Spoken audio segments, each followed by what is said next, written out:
Hi, everyone. Hi, guys and gals. So welcome to, hey, Santi, 1821. Yeah. Uh, Welcome to this kind of unscheduled live session. I was going to record a video. I put that in the comments.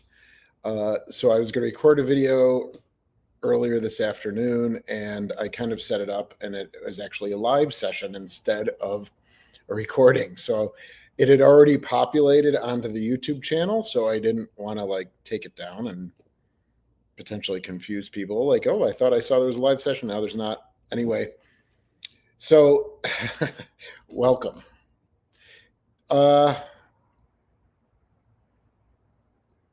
Wow, yeah, it's oh, hi, Teresa. So thanks for being here on a Friday night. This could also be an opportunity if you have questions in general about some stuff, or about the naval park, or where we are in the dry dock process. You could put those comments in there.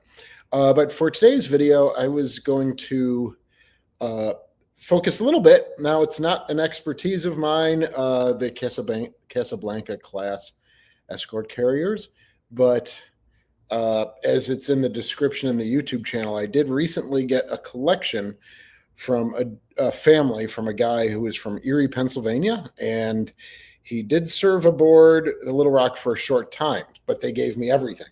And within that was his time on the USS Solomons, which CVE 67. And lo and behold, there was an awesome picture of the hangar building. And so I immediately went to NavSource, and I just kind of searched around for 20 minutes or so, looking at all the other CEVs of the 50 Casablancas. And I wasn't, I did it kind of quickly, but I didn't really see other photos of a hangar. So I said, oh, this might be a picture that might not be around in public very much of the Casablanca hangar deck. Now, there could be plenty of photos floating around, and I just haven't seen them. But so I thought that was kind of interesting. I brought Lucas in a little bit, the archaeologist from the eastern side of the state, and we talked a little bit via email. This is one of those things that we're so lucky to have the Little Rock, though. All right. Of course, we were talking about their hangar deck, and I did a bunch of videos and brought Lucas in, and we were able to kind of show you some of the architecture. Well, we don't have the ability to do that here, so it's that's the beauty of having a vessel that you can actually show photos and then walk there and show those differences or modifications or changes, or not. Right, depending on what you're looking at. So go Sabres. Hi, Fran. Hi, Francis. How are you? So I have a PowerPoint, and we can run through that.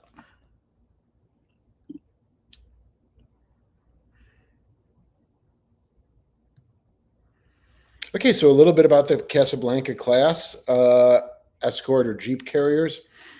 They were about 512 feet long. The armaments, as designed, had 8 twin 40 millimeters, 20 single 20 millimeters, and one 5-inch 38 open pedestal on the stern. So where the flight deck ends, then you have, the stern of the vessel, and it was placed on the stern of the vessel. For aircraft, they were able to carry about 27. And from my research, they carried mostly Avengers, Corsairs, and Wildcats. Ship's company in general was about 900. I was doing a little reading. Some of them had 850 or 870. Some of them had 910. So it seemed as though it was roughly about 900 sailors. So interestingly, they're all built at the Kaiser Shipbuilding in Vancouver, Washington, and all 50 were constructed in about a 24-month period. And of course, Kaiser's famous for prefabrication, pre-assembly, taking that Ford model. So I would call these like the Model Ts of the U.S. Navy. In books like Thomas Heinrich's Warship Builders, which we had him on way back, maybe 3 years ago when his book came out, it was kind of a fallacy that a lot of ships were fabricated in the sense of like an assembly line. But Kaiser, that was their specialty, and that's what allowed them to create so many Liberty ships and then build these 50, all coming down. I think it was probably every 6 weeks or so. Out of the 50, 4 were lost. The St. Lo at Samar, Leyte Gulf, Bismarck Sea, that was Okinawa, and then Gambier Bay was also a battle off Samar, and then Liscombe Bay was the 24th November 1943. And one was damaged and scuttled, Amity Bay, on the 4th of January 1945. And their primary duty, a few of them were sent into the Atlantic. And so when you talk about like an escort carrier, they could only reach about 20 knots. And so not really good for fleet service, particularly, but because they wouldn't be able to keep up with the rest of the fleet. But very good for escort duty, all right, taking convoys and filling in the CAP, Combat Air Patrol, for the gap in the Atlantic where you couldn't get planes. And oddly enough, they were great at anti-submarine duty as well. Of course, they could just launch the Avengers or Wildcats or Corsairs, and they can search for submarines and then lead destroyers to them, or, aerial bomb them as well. So those were kind of their duties. So this is the photo that he has in the collection that we've just received. All right, it looked like it was his photo. There was nothing official on the back, like a official U.S. Navy photograph or anything. There was no stamps on the back. But the photos around this in the scrapbook are from the Solomons, and he did serve on the USS Solomons, as I mentioned, CVE 67. And so I immediately saw this. I thought of that photograph that we talked about in great detail on the Honolulu of, that hangar on the heavy cruiser. And then that turned into USS Little Rocks and those, again, as I mentioned, those videos. So thankfully, I went to that San Francisco Maritime site where they have all of those booklet of general plans. And thankfully, they had one CVE 90, all right, Thetis Bay, I believe it's pronounced, Thetis Bay. And I was able to look at the blueprints. And going down to the hangar deck, I know it's not great for you to read, but maybe when the video is done, you can go back and zoom in if you want. It would be hard to kind of show this all in one shot in great detail. But I kind of put an X where I thought the photographer was, or where the ultimate the donor was. Right to the right of so it's looking forward, and I'll talk a little bit about, you see those ladder wells, right? And I will talk about that.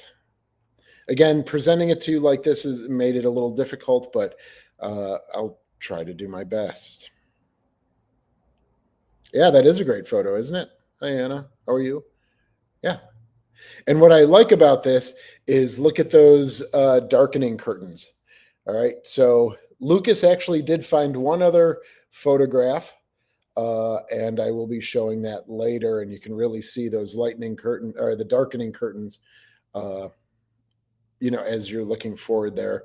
And if you can see that, I don't know if the elevator doors are opening or closing, but you can kind of see the front of a plane. right? I don't know where the rest of them are. They're maybe on deck, all right, on the flight deck already. So here's where it gets a little difficult, and these are some of the things that I like to point out that you can see. I just don't know if I don't know if you can see my cursor, but so yeah, here's roughly around where the photograph is taken. Here are the two ladder wells, all right next to it in the blue. You can see one of the stanchions on the farthest most right, all right, in the corner. You see a stanchion leading down to a hatch. And then on the left, it's a little easier because there seems to be someone standing there, right? And then there's a stanchion or two around him. And so it seems as though they would have had stanchions, of course, if there's a beware of propeller signage all over the place. But if you're looking around and trying to navigate around planes, you might not see a hatch that's open. So now going kind of in a clockwise position, you'll see I have two little doors circled, and that's kind of the torpedo repair shop. You can kind of see those there on the left-hand side of the photo. Again, there's someone standing right around there. And so the two doors are open, right? And those probably represent those two doors up there. There's a platform on the upper deck that Lucas found out, and that would be right where that darkening curtain is. If you see the person standing there in the left mid-distance, right above that is the platform that you can see on the plans. And then way off in the distance are these two up ladders, right, astride of the elevator. And you can kind of see them here. You might be able to see them a little better here. All right. The one on the right is very clear, right next to the elevator. You see the grid pattern. The left one is there. You have to zoom in on it a little bit. And then you have the hatch, all right, that Lucas pointed out kind of midship on starboard side. I have it circled there in blue, the hatch. That is that little black thing on the deck, right again by the starboard side darkening curtain. All right, if you look down, you can see that there's a lot of sunlight coming in. All right, so what does this mean? I guess I'm just looking at this from an archaeological standpoint. Again, I can't go visit one. I didn't find a picture with the planes here. You can kind of see their rubber tracks on the ground. And also on the far right of the photograph, at first I thought those were bunks. And again, you can see the shadow of people. So the exposure was enough to where the people started to move around. And so you get that like ghost effect of people in motion when you're taking the photograph. And I thought those things stacked on top of each other at first were bunks. All right. So kind of, and that reminded me of the Little Rock and the Honolulu in our seaplane hangar, where there would have been bunks along the sides there for high. And so immediately thought those were bunks, and then with the bedding and stuff on them, but those actually turn out to be propellers. So here's the picture Lucas had found. And this is, I believe it's from the Thetis Bay. And it's now looking aft. So what Lucas points out here in the red is a similar venting system to what you can see on the Solomons. All right, but it is configured slightly differently. All right, and I'll kind of point that out. So if we go here, and again, now you'll see darkening curtains, the ones forward. And again, I'm sorry, I don't know if you see my cursor there, but right here is that similar system. It is a little different, which I found interesting. Like this one on the top, the one that moves straight, seems to go up. And the one below it seems to vent downward. So it's an uptake probably coming from an engine room, going up and then into the full uptake here. And this one seems to be coming from up down, where this one seems to be curving inward slightly, right, instead of straight down, and it could just be my view of it. And then this one actually seems to go down, all right, again, but it would take a lot more, zooming in with the right pixel amount so it doesn't, or right DPI amount so it doesn't pixelate. All right, but that's where that is, the photograph. So yeah, as he points out, they're standing right there, CVE 68, looking aft, where the donor in this photograph is standing pretty much almost center line, looking forward.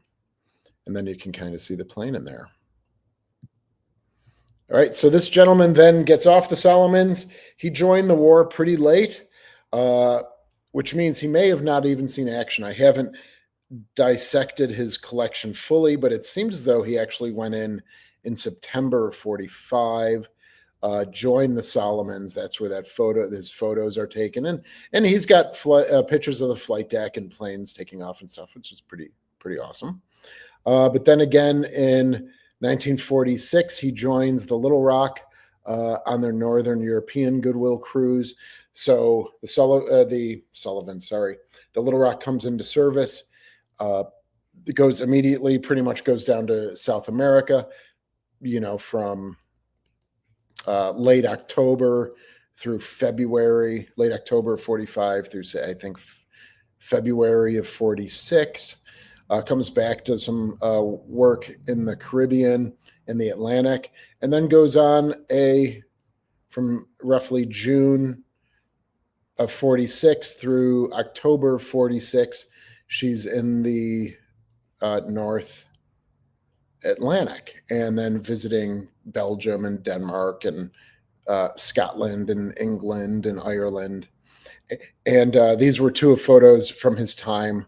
That's a really nice one in the upper left it's a nice close-up of the bow of the Little Rock. And then the other one looks kind of confusing, right? But that is next to an unidentified Italian cruiser that was sunk during the war there near Naples, Italy. And so it pulled alongside a capsized and half-sunken cruiser from the Italian Navy. But it really gives you a nice look at the superstructure and the antenna arrays. And on the very right, you can see the crane for the seaplanes. Yeah, so that's kind of an interesting thing. I didn't really know what to do with this because I don't have more artifacts from this. But if you have thoughts on any more photographs of this space, or again, without being able to walk into it and see it, I'm just kind of pointing things out that I found kind of interesting that we have photographic evidence for, that we can verify with the plans. Now, there's a galley deck. There's the flight deck. So Lucas in the upper right here pointed out a set of stairs, or what looks like a set of stairs leading up to this railing. Again, I hope you can see my cursor. Leading, and that looks like a railing, right? So that's leading above here. Maybe it's a catwalk of some way, maybe right here as well. All right. So it's kind of hard to see where it leads, because it's really not listed on the plans of where, if there is a ladder here, where it goes. Right, but maybe it curves and goes up here. Yeah. Anyway, I'm also interested in these really what look like heavy lights, right? And then, of course, those darkening curtains, which are pretty cool. So it's almost like a big light locker. And there's the hatch there.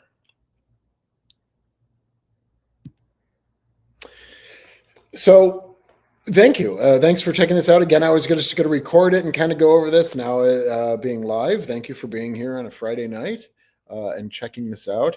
I know it's been a while since I was able to bring anything. We've just had a lot of exciting busyness this summer, and then we've got the HINZA conference coming up next month and the World Canals Conference coming up.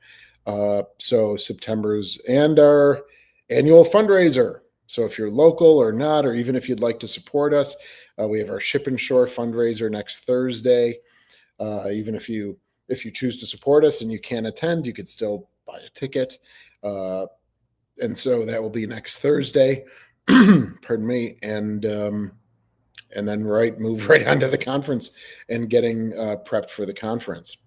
So the Little Rock is being painted. All right, the crew's doing a great job blasting and then painting the hull. So maybe they've gotten about 250 feet on the starboard side. The hull looks great, the bootstrap, and they're going to do as much as they can before the conference. So the Little Rock her hull will be painted as much as they can.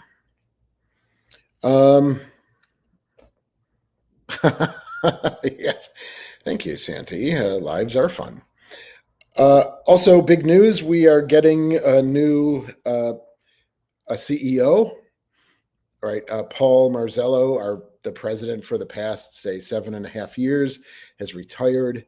There was a long process to find the right president and CEO.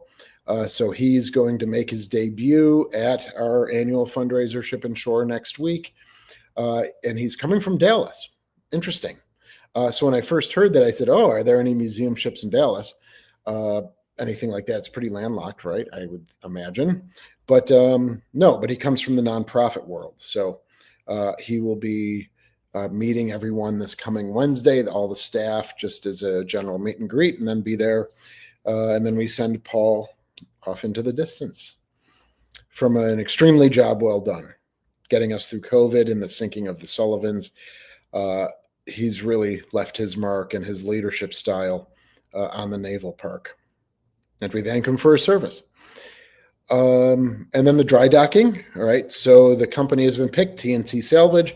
They worked with the Kid, dead tugging her from Baton Rouge to Homa, which is about a 3-day tug. They are our project management firm.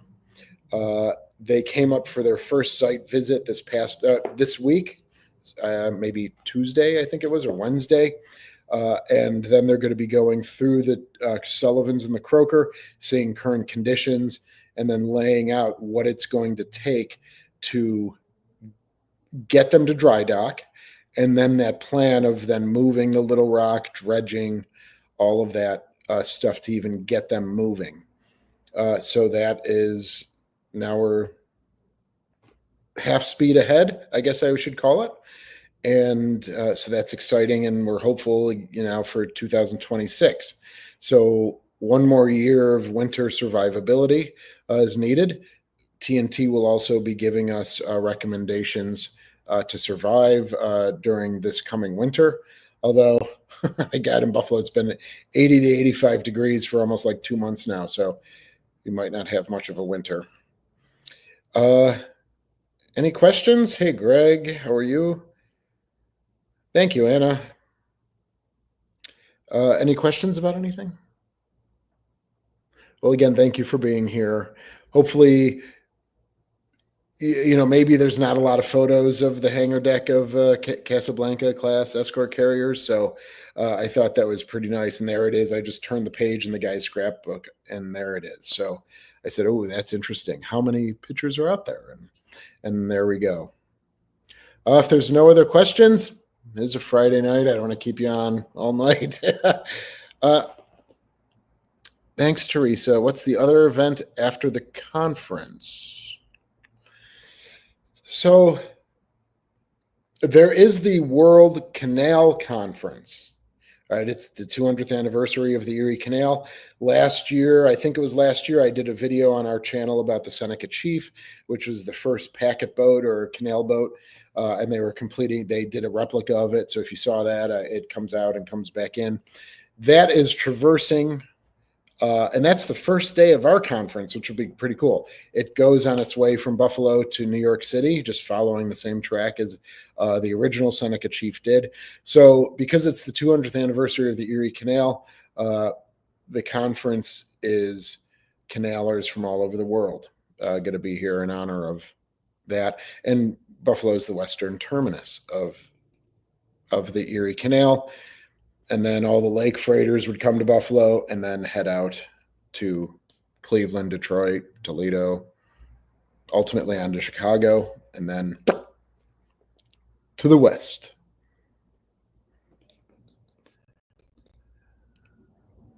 Oh, thank you. Thanks, Kenneth. Yeah, I haven't tested their services, or I haven't read up on all of their service histories. Wow, being into the 80s and 90s, though, they were not built to really last, right? They're meant to be quick. There's a CVE, there's a moniker for those. I can't remember what it is. Combustible CV. I can't remember, combustible something and expendable, or I think like that. I don't want to say it, but the LCS 9, USS Little Rock, LCS, little crappy ship. Okay, so there is some sort of moniker for that, for the CVEs as well. Thank you all. That's kind of the update. Again, I'll try to bring you some more videos. I know it's been a few weeks. Thank you very much. I hope you guys have a good weekend and a good Friday night, and we'll see you all soon.